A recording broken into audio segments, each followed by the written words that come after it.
Assalamualaikum, Adab, Pranam, Namaskar, Sat Sri Akal, greetings, good morning, hi. To my Muslim friends, Ramzan Mubarak. Urdu is a language, specifically Urdu poetry is an art which has from the day one been irreligious. Most other most other poetry in most other languages started as devotional poetry, and then it became irreligious and irreverent later on. But Urdu poetry, the day it started, it was irreverent. Ghalib, the biggest name, Mir, another big name. These are all very, very irreverent poets. So, we'll continue with the same ghazal we covered in the last rant, जिसका मुखड़ा था कोई उम्मीद बर नहीं आती, and we'll go to the fourth couplet in that, which is जानता हूँ, I know. Sawab ta'atu zuhd. Sawab is the compensation that God is supposed to give you when you die. So, किस चीज़ का सवाब? Taat. Taat comes from itaat, obedience, submission. Zuhd is prayer, devotion, abstinence, asceticism, sort of. Not asceticism, because Islam doesn't like ascetics, but prayerfulness. Zuhd is generally understood to mean that. So, जानता हूँ सवाब इताअत व ज़हद. I know what I'm told that I will be recompensed with by God if I submit to Him, if I am obedient, and if I am prayerful. The next misra goes like this: पर तबीयत इधर नहीं आती, but my inclination is not towards that. So he accepts very clearly that I know, everyone keeps talking about all the kinds of heavenly goodies which I'll get if I do what you, the owners, the contractors of religion tell me. But my inclination is not towards that. And the last couplet in the same ghazal is like this: काबे किस मुंह से जाओगे गालिब, काबे किस मुंह से जाओगे Ghalib. With what face, with what temerity would you go to Kaaba? Because everyone as he grew older told him that जाओ हज करके आओ, जाओ हज करके आओ, and he was like, किस मुंह से जाऊँ मैं? I have spent all my life in alcohol and enjoying the beauty of those available, and how do I sort of even think of going there? With what face will I go there? काबे किस मुंह से जाओगे गालिब, शर्म तुमको मगर नहीं आती. You are so bloody shameless. And of course, we have also heard another one of his couplets earlier, which is talking about which really expresses his irreverence or disbelief in religion. Well, so this is Ghalib, and moving on, because today what I'm really going to be talking about is the importance of knowing your axioms. What are axioms? Axioms are your fundamental assumptions which you believe are self evident. मतलब वो चीज़ जिससे आप अपना कोई भी system build up करना शुरू करते हैं, ऐसे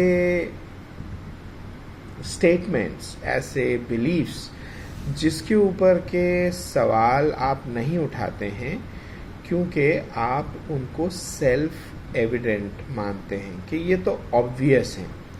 देखिए, हर सिस्टम में हमें ऐसे अजम्पशंस, प्रिजम्पशंस, एक्सियम्स की ज़रूरत होती है।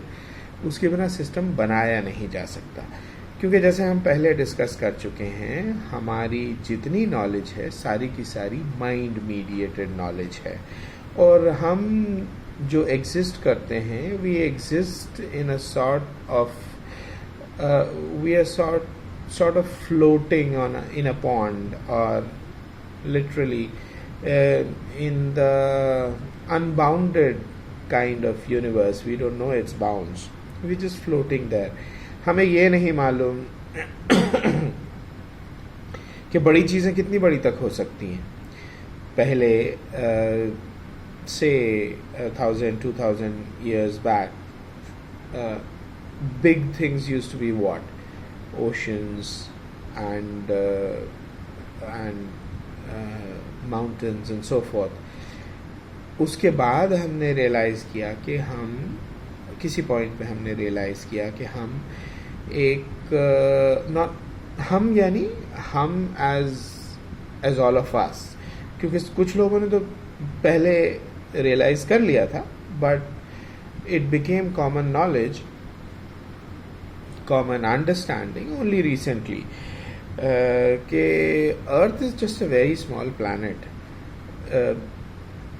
Milky Way is just a reasonable sized galaxy, and there's zillions and zillions of galaxies, and even then we have no clue how big is the universe. We only know how big is the known universe. We don't know where else it goes. We don't know how many other dimensions are there. So we have no clue about the bigness. We also have no clue about the smallness of it. At a point in time, the smallest thing used to be something like khashkhash ka dana, something which you can actually see, and then you figured out that there are smaller and smaller and smaller things. Even as I was studying, I thought that electrons and protons and neutrons were like the smallest things possible, and subsequently we figured out that no, they're not. There are building blocks even below that, and at this point in time we are not sure what the fundamental building blocks are, and how much further down, how much smaller can we go. So fundamentally, all our knowledge is really a floating knowledge. हमें बीच में कुछ थोड़ा सा एक patch के बारे में knowledge है किसी हद तक, and that also only what we need in order to survive and thrive. That's all we can know and understand, because that's all our brain, our mind can know and understand. So every system has to have some axioms, some presumptions. They can be wrong, and if they're wrong, that whole system just dharashayi ho jata hai. It just falls flat. It just unravels completely. So pick up any system. For example, the modern scientific system. One of the axioms is that senses give us true knowledge. Everything is based on what we can sense directly through our senses or through the extensions of those senses, right? So my eyes can see some size of things. Now when I get a microscope, I can see smaller things. When I get a telescope, I can see farther things. So those are extensions of my eyesight, and so on and so forth. So here we assume that senses are true, that logic is true, that evidence is something which can give us knowledge about the reality or truth of something. So these are some of the axioms of science. And as you already know, as we have already discussed, technology, all technology is built on top of that, all products are built on top of that.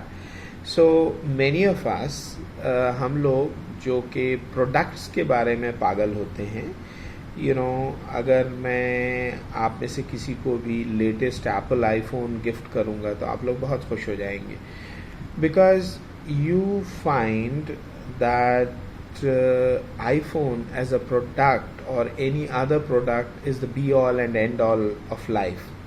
लेकिन अगर मैं आपसे कहूँगा कि आप उस product से काहे को खुश हो रहे हैं, आप why are you just enjoying the consumption of a product or a service or a game or an entertainment? Why don't you create it? And that requires you to know the technology underlying that, and how to actually go about building it. तो आपको product तो बहुत अच्छी लगती है, consumption of the product तो आपको बहुत अच्छा लगता है, लेकिन उसके नीचे जब आपसे मैं कहूँ कि इसका प्रोडक्शन करो तो आपको तकलीफ होने लगती है. You don't like those ideas, although those ideas are greater gifts to you than that stupid iPhone. उसके नीचे अगर मैं आपको encourage करूं कि भाई इंजीनियरिंग पढ़ो, सीखो, कॉलेज की इंजीनियरिंग कॉलेज जाने के लिए आपको कन्विंस करूं, तो आपको लगता है ये क्या एक मुसीबत मेरे सर पे डाल दी है इन्होंने. You are happy with the product. You are happy with the fun that you're enjoying, but you don't want to go one step under that and learn the technology and produce that product. उससे नीचे अगर मैं science का कहूँ तो आपको और ज़्यादा तकलीफ होती है, और उसके नीचे जो which is the basis of all philosophy, वो तो मैं किसी से कहते ही नहीं हूँ, because I know that you will get pretty pissed off with me if I start asking you to understand the philosophic root of all things. So it's like that. हम सब इंसान ऐसे ही हैं कि हम एक आइलैंड को एंजॉय करते हैं, उसमें जो हमें फ़ायदा मिलता है वो एंजॉय करते हैं. We never try to go deeper into it, but every system has its axioms. So the axiom of science and technology and the products which you are enjoying, all that is, as I shared with you, that senses are true. Senses give us true knowledge of the world. Now suppose we were living in a matrix, then senses wouldn't be giving us true knowledge of the world. Then this whole funda of science and technology and products would fall flat on its face. और मैं जो आपको पूरी बातें समझा रहा हूँ, I would look like a grand idiot, which I am very certain I am at some or the other level. तो हमको हर चीज़ के एक्सियम्स समझना बहुत ज़रूरी है अपने किसी भी सिस्टम जिसमें हम बिलीव करें, और जिसके लिए some of us actually start hating other people.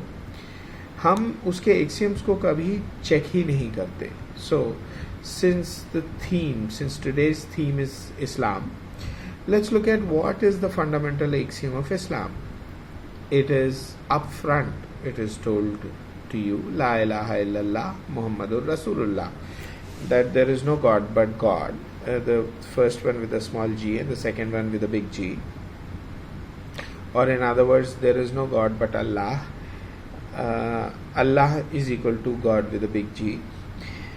And Muhammadur Rasulullah, that Muhammad Sallallahu Alaihi Wasallam is the prophet of that particular God, who's supposedly the only God. And despite being the only God, he carries a name that should have sort of worried you at some point, that if there is an only entity in a particular category, why does that entity need a name? I need a name because I am one human. Now suppose all the humans die off and I am the only human remaining, and some aliens come over and ask me and look at me, they would be interested in my name. तुम्हारा नाम क्या है? Ovis. They would be more interested in what kind of a species I am, the lone specimen of a species. But people don't worry about those things. So it's extremely important to know your axioms, and then you automatically have to worry about whether those axioms are really as true as you have assumed them to be. So are your senses truer, or